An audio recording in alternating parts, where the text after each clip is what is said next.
There, I've taken a chunk off each end of this half log.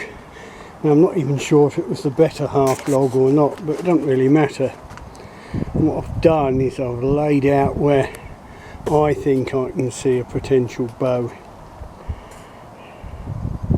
Might not be right, but there might be one in there. You can see it's just a slight angle running up the tree.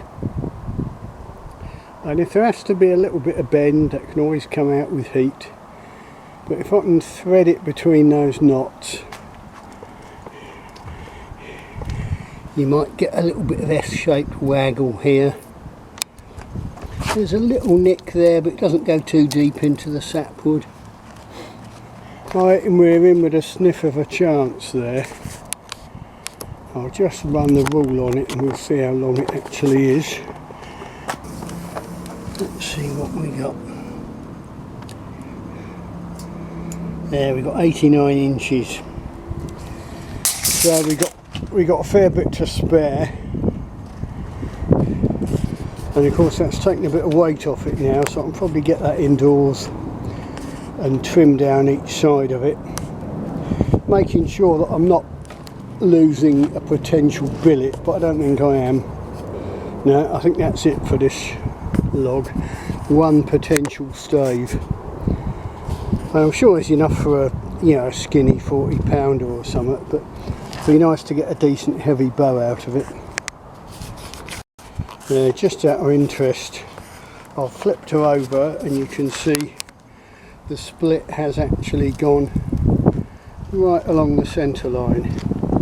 It has split remarkably well.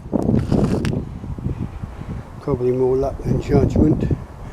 Sapwood's fairly thick.